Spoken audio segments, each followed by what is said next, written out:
Olá, seja bem-vindo a mais um programa Educação em Pauta. No programa de hoje, nós entrevistamos a secretária estadual de Educação do Rio Grande do Norte, a professora Betânia Ramário. Seja bem-vinda, professora, ao nosso programa Educação em Pauta. Olá, Bruno. Olá a todos.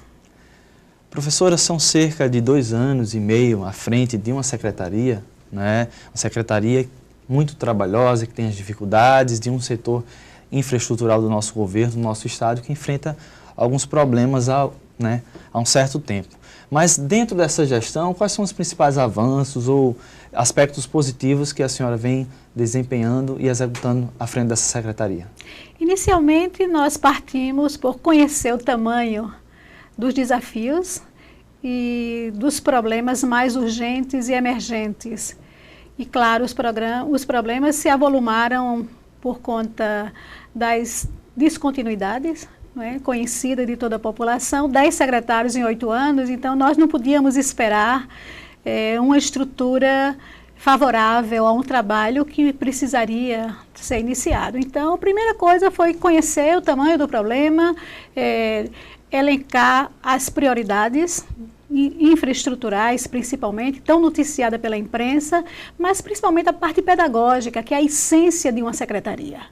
E aí nós partimos para a elaboração de um projeto de educação, um programa de educação focado em princípios, em fundamentos, priorizando o aluno, o ensino, a aprendizagem, mas para que isso pudesse ser institucionalizado como um projeto mesmo de governo e de Estado, nós focamos 2 pontos centrais. A qualidade pedagógica, para ser discutida, recolocada, redimensionada, e a questão da qualificação dos professores e também o cumprimento de reivindicações e a parte mesmo salarial defasada durante vários anos. Fiz um histórico e vi que entre 2007 e 2010 os professores pouco conquistas tinham conseguido em termos mesmo de salários, de questões mesmo eu diria assim, do direito. Pelo cálculo, parece que não chegava a 10% os ganhos salariais acumulados em anos anteriores. E aí, na conversa com a governadora, que está à frente desse projeto de educação, a primeira discussão foi exatamente identificar o potencial financeiro, como estava o Fundeb, qual era a questão, até onde nós poderíamos ir em termos de prestar e atender a reivindicações da categoria em termos salariais, e aí veio o primeiro reajuste de 34% para os professores, parcelados em meio a uma greve. Em 2012, nós honramos o piso nacional, mais 22,22%, e esse ano, 2013, os 7,97%, acumulando bastante, de uma forma favorável, aí, uma recuperação salarial dos professores. Então, esse equilíbrio, qualidade pedagógica, com reconhecimento ao trabalho do professor, a questão dos direitos, e com isso nós fomos também saldando várias dívidas que estavam acumuladas aos professores de quinquênios, da questão das promoções verticais, de horas trabalhadas e não tinham sido pagas. Então, essa foi, assim, uma busca de um equilíbrio, ao mesmo tempo que a infraestrutura também ia sendo identificada, priorizada. Enfim, o projeto foi montado a partir de 20 metas, muito próximas às metas do Plano Nacional de Educação, mas tentando identificar algumas necessidades muito urgentes, que foi institucionalizar um projeto de gestão na secretaria. Então, você vê, quando você não tem um programa organizado, você não pode continuar com uma ineficiência na gestão por falta de sistemas, as frequências de professores, dos próprios servidores ainda manuais, chegando à secretaria, isso causando uma fragilidade enorme do ponto de vista da seriedade de um trabalho, que tem que ser recompensado dentro dos critérios da legalidade. Então, nós não sabíamos praticamente quem prestava serviço e os que prestavam e os que não estavam nessa condição. E aí fizemos também, do ponto de vista da gestão de pessoal, uma primeira sindicância, uma auditoria na folha, e identificamos uma série de problemas que eram desde a ausência mesmo de professores e servidores que estavam afastados e não tínhamos controle, até problemas técnicos, erros mesmo da ineficiência da própria gestão, e lançamos o sistema de gestão de pessoal, o SAGEP, ao mesmo tempo que nós fomos construindo junto com a UFRN o SIGEDUC.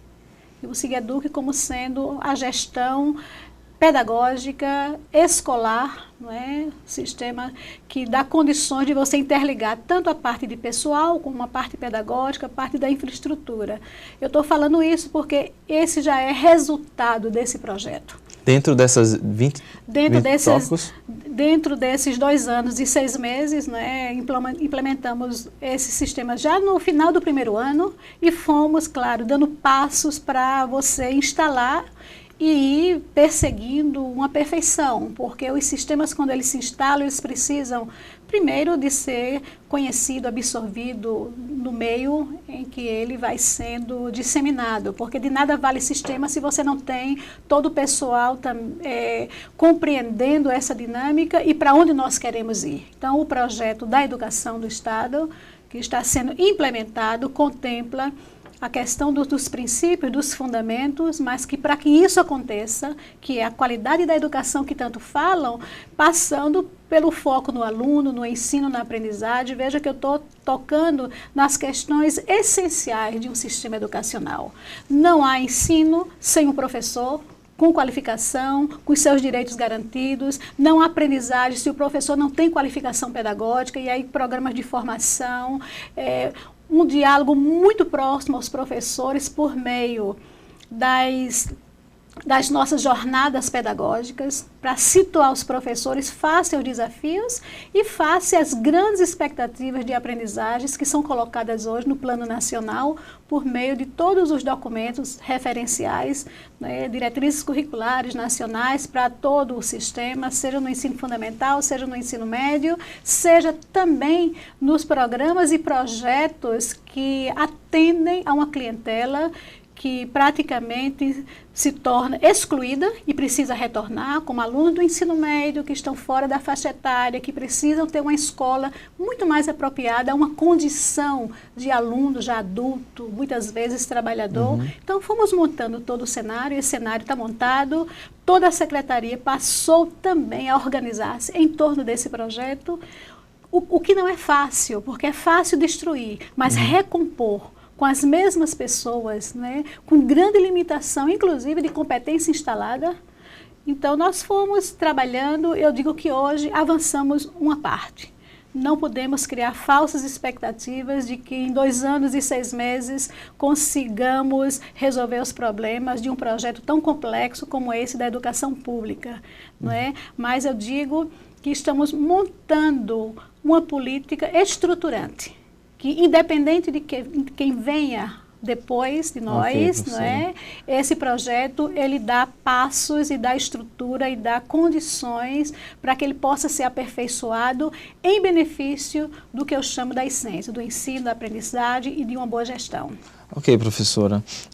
A gente deu para contextualizar bem, né? Inclusive alguns assuntos que vão ser discutidos ainda no nosso programa, mas diante de uma diversidade, partindo um pouco para o nosso tema dessa entrevista, da diversidade de ensinos médios. Nós temos o EJA, nós temos o ensino integrado, nós temos projetos como o Pronatec, o Brasil Profissionalizado, como a Secretaria vem trabalhando com essa diversidade de oferta de ensino médio e o que a gente tem ou enfrenta nas próprias salas de aulas, escolas, dentro do nosso estado, não só na capital, mas nos municípios também do interior. Nós temos um atendimento de em torno de 160, 170, quase 1.000 alunos no ensino médio, e o ensino médio é a grande questão nacional, é um dos grandes problemas. Conseguiu-se universalizar o ensino fundamental, em detrimento até de uma qualidade necessária, mas o ensino médio, com atendimento de 80% a 85%, ainda deixa fora muitos dos nossos jovens.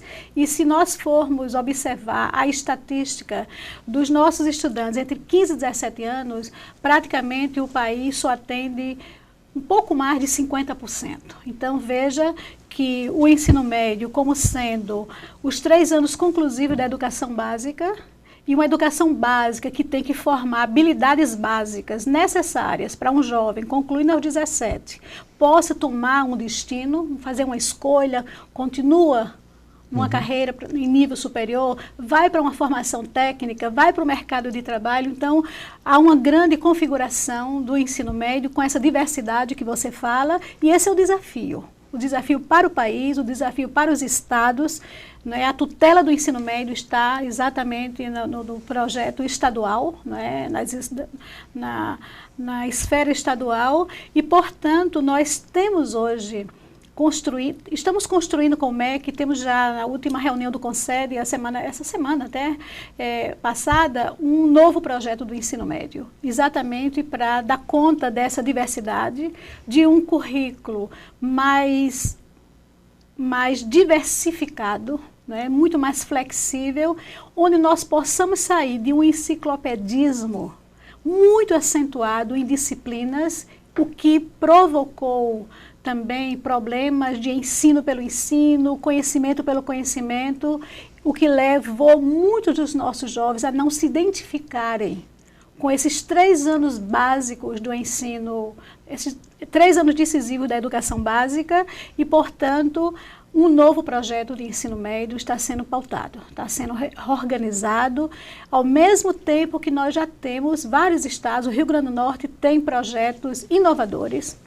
O ensino médio inovador, que foi implantado em 2008, 2009, se não me engano, e a partir daí ele tem uma flexibilização curricular, mas nós temos um projeto extremamente inovador, criado aqui no Rio Grande do Norte, que é o ensino médio diferenciado, focado para a população jovem trabalhadora, jovem adulta ou adulto trabalhador, que estando fora da faixa etária e não se adequando mais a uma escola de tantas idas e vindas, entra e sai da escola, não se identifica com um conhecimento que eles buscam, que precisam para tocar a sua vida. Então, esse projeto, ele foi estruturado, ele é um grande avanço, tem sido referência no próprio Ministério da Educação em vários estados, para você ter uma noção da complexidade. Então, nós temos que trabalhar com a população entre 15 e 17 anos, não é? Com o ensino mais flexível e com uma maneira de dialogar habilidades básicas, formando determinadas competências para essa geração, e também tendo alternativas para a população adulta, trabalhadora, os jovens adultos, como você falou. Deixa eu fazer outra pergunta. Em relação ao Programa Nacional de Acesso ao Ensino Técnico, né? O Pronatec? O Pronatec. Como é que ele vem funcionando no nosso estado, né? Se realmente está dando certo esse modelo de parceria entre o público e o privado? É um grande avanço, e nós temos que aprender muito mais sobre o Pronatec com o próprio Instituto Federal. O Instituto Federal, para mim, é a instituição mais gabaritada, que mais competência instalada tem no país para alavancar, não é, para diminuir esse fosso entre formação escolar e formação para o trabalho, formação técnica, não é? Então, o Pronatec surge no momento em que, é claro, uma demanda enorme por educação vinculada com trabalho, com tecnologia e com formação da cidadania. Esses são os 4 vetores, não é, que se apoiam hoje uma educação para o país. A educação escolar, não é, a tecnologia, o trabalho, formação para o trabalho, pegando uma faixa da população, e a questão de formação cidadã com todos os valores que possam realmente contribuir para o desenvolvimento humano de uma geração. Então, a partir daí, o Pronatec vem se organizando a partir de 2011. Nós temos mais de 17 mil alunos hoje participando de uma formação que concilia educação escolar e educação para o trabalho, por meio dos projetos de formação de até 160 horas. Vamos dar passos para uma formação com um novo ensino médio concomitante, como é o clássico e o mais, eu diria assim, o mais eficiente dos projetos de ensino médio, que é esse em que os institutos federais têm muita competência instalada, como eu já falei, e a partir daí eu também digo que é um momento de aprender para fundamentar um novo currículo, uma nova maneira de confrontar o conhecimento escolar com as expectativas de aprendizagens, de conhecimento que estão aí nos jovens. Não é? Quando a gente introduz a questão da tecnologia e do trabalho dentro de uma dimensão de currículo, é porque nós não podemos tratar essa geração da mesma maneira como foi a geração de anos passados, em que praticamente poucos tinham acesso à escola, poucos conseguiam ter um acesso a um ensino superior ou a um ensino técnico, e aí ficávamos com um prejuízo muito grande no nível da formação humana dos nossos jovens e da formação técnica, profissional. Então, o país está pagando preço, não é? Eu digo assim, grandioso por ter abandonado o projeto de educação técnica e profissional no final dos anos 70. E agora vem resgatando. Retoma agora, com a expansão dos institutos federais, que são um avanço extraordinário, com a expansão das universidades públicas federais, o estado do Rio Grande do Norte, ele foi muito bem contemplado e precisamos avançar até de uma maneira integrada agora, não é?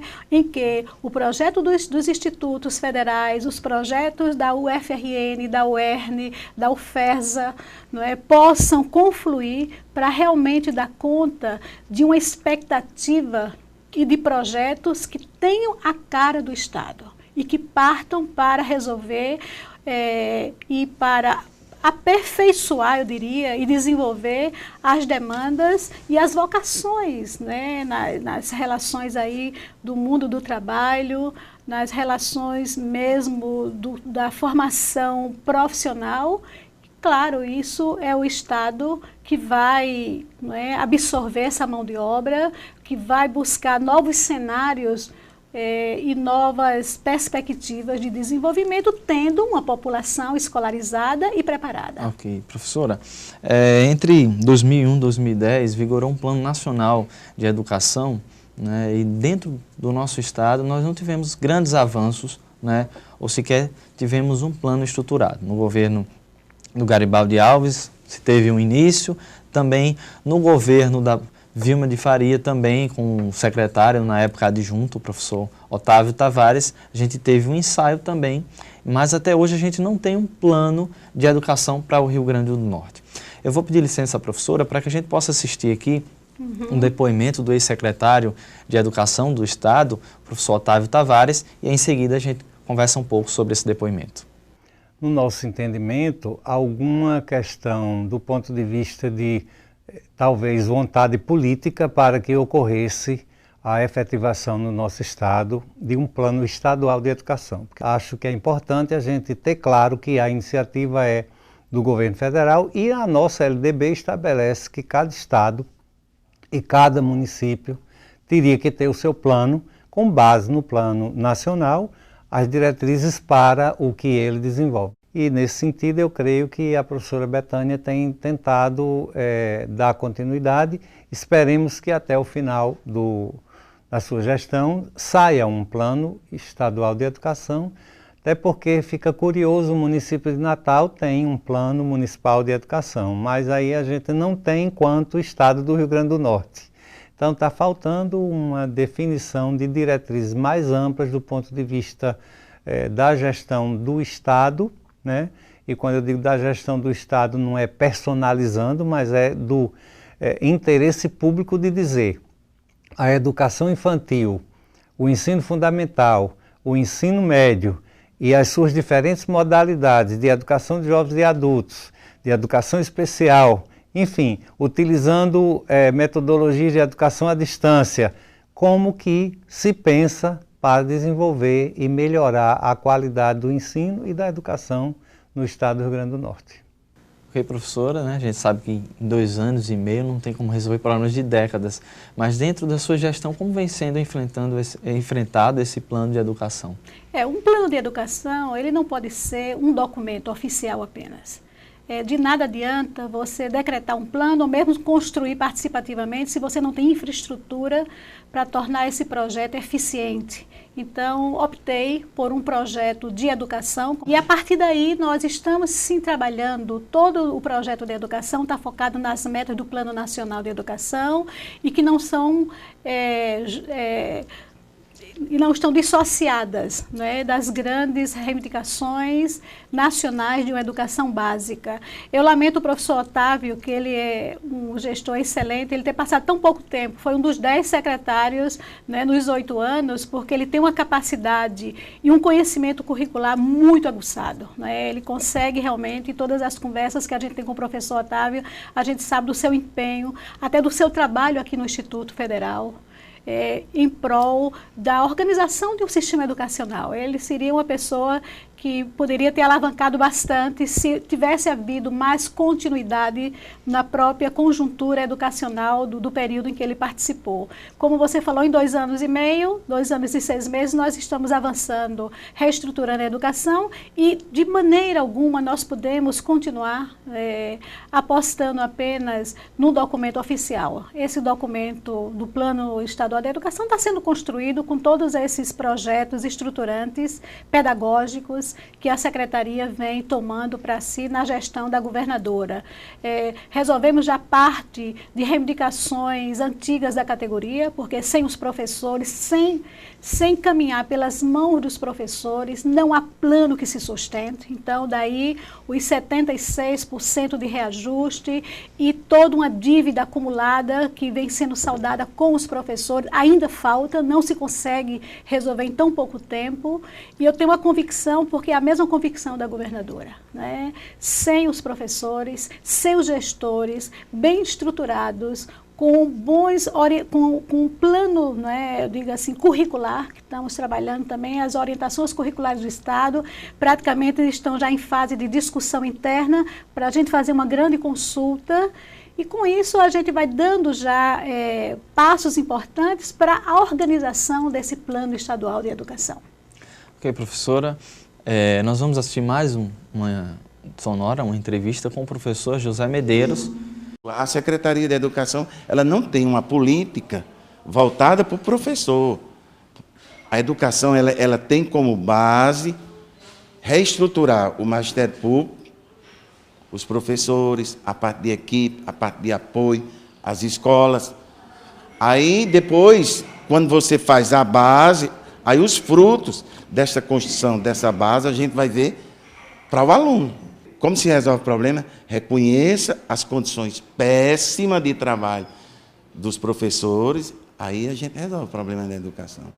Ok, professor. Então, quais são a partir da reivindicação do professor, quais são as políticas, as ações da nossa secretaria a favor dessa categoria? Tudo que eu já falei, né, já explica o que o professor, e eu concordo, sem os professores, sem um plano de cargos decente, e aí vamos esperar que os royalties do petróleo cheguem para a educação para resolver definitivamente, de uma vez por todas, essa discrepância, esse desequilíbrio entre a condição de um professor da educação básica e um professor universitário, como sou eu. Para mim, cai muito mal a maneira como o país vem tratando a categoria dos professores de educação básica, e nós temos reivindicado, sim, nas conversas com o Ministério, vários políticos, um plano nacional, não é? um projeto nacional de educação, um projeto